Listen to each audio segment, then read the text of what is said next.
C'est difficile à expliquer parce qu'un écrivain n'est pas spectaculaire. On le voit taper sur un ordinateur. Alors, je peux vous faire deux réponses. La première est pratique. J'écris beaucoup dans la journée par deux plages. La première très longue, vers 4-5 heures du matin, qui me mène aux alentours de midi, 1 heure. Ensuite, je déjeune, je fais une sieste, je réécris. À 5 heures, 6 heures, je suis épuisée, j'arrête et je fais tout à fait autre chose. Je me balade, je fais de la cuisine, etc. Ça, c'est la partie visible. Il y a une autre partie, évidemment, qui est invisible. C'est celle où je vis dans un tout autre monde que le monde dit réel. C'est-à-dire que si on frappe à ma porte et qu'on me dit « je m'en vais », j'entends pas. Si le téléphone sonne, je réponds pas. Si je signe des mails, vous savez, la petite sonnette, c'est pas sûr que je l'entende non plus.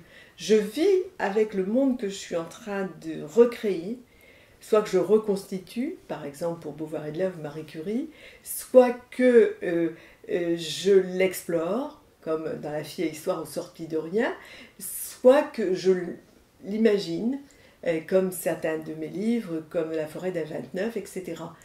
Et ce monde-là est plus vrai que le vrai.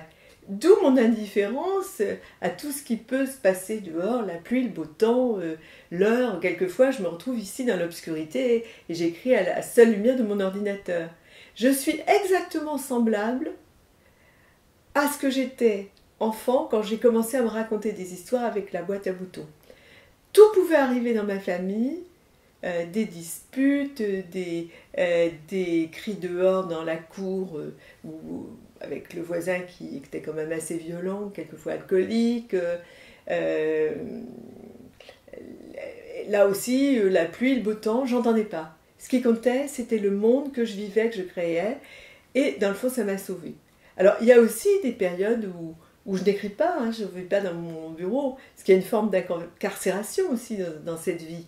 Et quand j'ai terminé un livre, je suis généralement épuisée, et à ce moment-là, je fais comme tous les gens de mon entourage et comme mes lecteurs, je lis, et je vais dans les autres mondes créés par d'autres écrivains qui ont aussi leur monde intérieur. C'est sans doute pour ça que j'avais voulu dans cette pièce un trompe-l'œil.